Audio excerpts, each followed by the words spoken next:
Chromatography. Now chromatography is one of the most important topics. अगर आप लोगों को एनालिसिस या फिर एनालिटिक्स के बारे में थोड़ा बहुत भी स्टडी करना है ना, तो क्रोमेटोग्राफी इतना इंपॉर्टेंट टॉपिक है जो पता ही होना चाहिए ऑलमोस्ट हर स्टूडेंट को। तो पहले हम डिस्कस करेंगे कि क्रोमेटोग्राफी क्या होता है, then will try to understand what are its applications and what are the practical applications of this chromatographic techniques and types of chromatography also.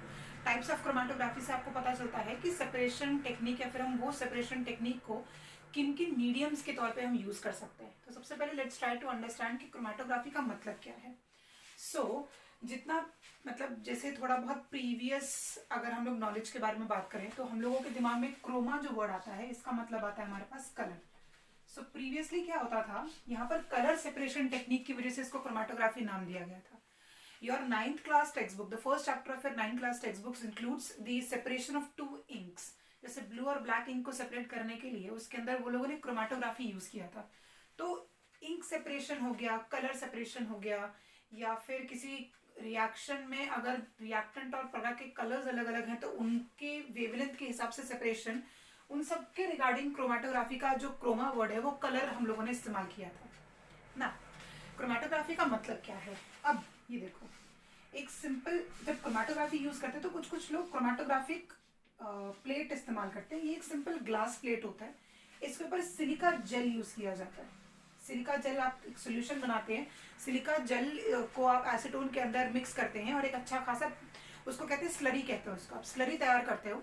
ऐसा एक ग्लास का रेक्टेंगुलर स्लैब रहता है, आप उसको उसके अंदर डिप करते हो, थोड़ी देर तक ड्राई करते हो एंड देन आप उसके ऊपर क्या करते हो, रिएक्टेंट और प्रोडक्ट के जो है वो आप डॉट्स पुट करते हो। जैसे सपोज ये हम लोगों का हो गया मार्क, और यहाँ पर आप लोगों ने सपोज रिएक्टेंट पुट किया और ये सपोज आपने यहाँ पर प्रोडक्ट पुट किया, ठीक है। तो नाउ जब आप इसको सॉल्वेंट के अंदर डिप करते हो ना, मतलब ये जो एरिया रहेगा ये सॉल्वेंट रहेगा, यहाँ पर हम लोग सॉल्वेंट यूज करेंगे। तो सॉल्वेंट क्या करेगा, इसको रन करने का काम करता है, ठीक है। सॉल्वेंट क्या करेगा, उसको रन करने का काम करेगा। इंपॉर्टेंट ये है कि जरूरी नहीं है कि आपका जो रन करने का टाइम, रन करने के लिए जो आपका रिएक्टेंट हो वो हमेशा डिक्रीज, या फिर रन जो रिएक्टेंट है वो लोअर टाइम पे उसका रिटार्डेशन फैक्टर जल्दी आ जाए और इसका रिटार्डेशन फैक्टर बहुत लेट है, जरूरी नहीं है। ये उल्टा भी हो सकता है, रिएक्टेंट और प्रोडक्ट सेम तरीके पे भी, सेम लेवल पर भी आ सकते हैं। The most important thing here is कि क्रोमेटोग्राफिक टेक्निक हम लोग यूज ही क्यों कर रहे हैं। तो ये quantitative as well as qualitative analysis दोनों में काम करता है। यह क्रोमेटोग्राफी आपको बता सकता है कि कितना रिएक्टेंट जो है वो प्रोडक्ट के अंदर कन्वर्ट हुआ है, as well as the quality of product that has been carried out in a. अब देखते हैं कि क्रोमेटोग्राफी जो है उसका इतना इंपॉर्टेंस है क्यों, and let's talk about some of the factors और some of the things which are included in the chromatographic process. तो ये देखो, यहाँ पर अगर हमारे पास ये सॉल्वेंट के जो केस हम लोगों ने भी स्टडी किया, तो सॉल्वेंट की वजह से जो रन कर रहा है, तो ये जो आपका सिलिका जेल है ना, जो सिलिका जेल की आप लोगों ने एक लेयर बनाई हुई है, this specific layer is called as stationary phase. इसको स्टेशनरी फेज कहा जाता है। एंड दिस मोबाइल, मतलब ये जो ट्रैवल कर रहा है इसको मोबाइल फेज कहा जाता है, ठीक है। This is called as the mobile phase. Stationary simply means जो चीज वहां पर स्टेबलाइज्ड है वो कहीं मूव नहीं करने वाली है, whereas mobile as usual उस फेज को कहा जाता है जो ट्रैवल करने वाला है। अब यहाँ पर एक और चीज इंपॉर्टेंट है कि हम लोग क्रोमेटोग्राफी कर ही क्यों रहे हैं, उसके एप्लीकेशंस क्या क्या हैं।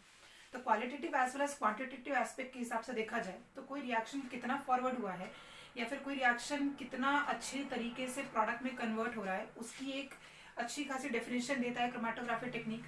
एज वेल एज अगर आप लोगों को सेपरेशन टेक्निक चाहिए, बहुत ब्यूटीफुल सेपरेशन टेक्निक चाहिए, तो क्रोमेटोग्राफी बहुत अच्छा ब्यूटीफुल सेपरेशन टेक्निक प्रोवाइड करता है।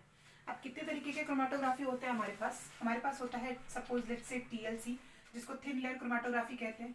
Then we have gas chromatography, then we have HPLC, high performance liquid chromatography. हमारे पास सिंपल लिक्विड क्रोमेटोग्राफी भी है, और भी बहुत तरीके के क्रोमेटोग्राफी है जो आप लोगों के थ्योरी वाले पार्ट के अंदर इंक्लूड किया हुआ है ना। इसके साथ साथ एक और होता है कॉलम क्रोमेटोग्राफी, ये मैं थोड़ा भूल रही थी। एक होता है कॉलम क्रोमेटोग्राफी। कॉलम क्रोमेटोग्राफी तो इतना अच्छा है ना, कॉलम क्रोमेटोग्राफी जो है वो लैंथेनाइट सेपरेशन में काम आता है, ठीक है। ये एक माइन्यूट लेवल पर लैंथेनाइट सेपरेशन के काम आता है। HPLC जो है ये इतना एफिशिएंट क्रोमेटोग्राफिक टेक्निक है जो बहुत छोटे छोटे क्वांटिटीज के अगर आप उसको बहुत छोटी छोटी क्वांटिटी के आपके पास अगर सैंपल्स प्रेजेंट है तो वो उनको भी सेपरेट करके देगा। तो ये बहुत ज़्यादा ही एफिशिएंट क्रोमेटोग्राफिक टेक्निक बोल सकते हैं। अदर देन दैट अगर आप टीएलसी की बात करोगे तो लेबोरेटरी में मेजरली जो जो आपके पास टेक्निक्स होते हैं जिनमें आप ये सिलिका जेल वाला यूज करते हैं, these are called as the respective thin layer chromatography. और गैस क्रोमेटोग्राफी जो है, गैस क्रोमेटोग्राफी में क्या करने वाले हैं हम लोग, we are going to separate gaseous layers. This is very what we can say revolutionary. This was very revolutionary when this technique came in existence. तो गैशियस सेपरेशन अगर कोई कर सकता है तो वो बहुत ही इंपॉर्टेंट हो जाता है। सो गैस क्रोमेटोग्राफी में सेपरेशन गैशियस का भी हो सकता है। अब अगर क्रोमेटोग्राफी के बारे में बात की जाए ना तो टाइप्स हम लोगों ने देख लिए। अब एप्लीकेशन में देखा जाए, एप्लीकेशन मैंने कुछ बता दिए। क्रोमेटोग्राफी पढ़ना क्यों इंपॉर्टेंट है, आप लोगों को अगर कहीं पर भी एनालिटिक्स में काम करना है या फिर एनालिटिकल, जैसे मेरा मास्टर्स है तो एनालिटिकल केमिस्ट्री में क्रोमेटोग्राफी का इतना बड़ा रोल है कि जहाँ पर भी आप एनालिसिस करना जाओगे ना केमिकल कंपाउंड्स का, तो वहाँ पर क्रोमेटोग्राफी को इंक्लूड किया जाता है। क्यों? क्योंकि कोई भी रिएक्शन हम नहीं चाहते कि हाफ वे में छोड़ना पड़ जाए। तो किसी रिएक्शन को कब तक कंप्लीट करने के लिए कितना टाइम चाहिए, सॉल्वेंट स्टडी बहुत इंपॉर्टेंट है। यहाँ पर आपको एक सॉल्वेंट्स की रेंज समझ में आती है, देन आपको टेक्निक समझ में आती है कि हम किसी रिएक्शन, कोई रिएक्शन अगर फॉरवर्ड जा रहा है तो हम उसको कैसे पढ़ सकते हैं कि फॉरवर्ड जा रहा है with the help of this particular technique. So this is all about the chromatography.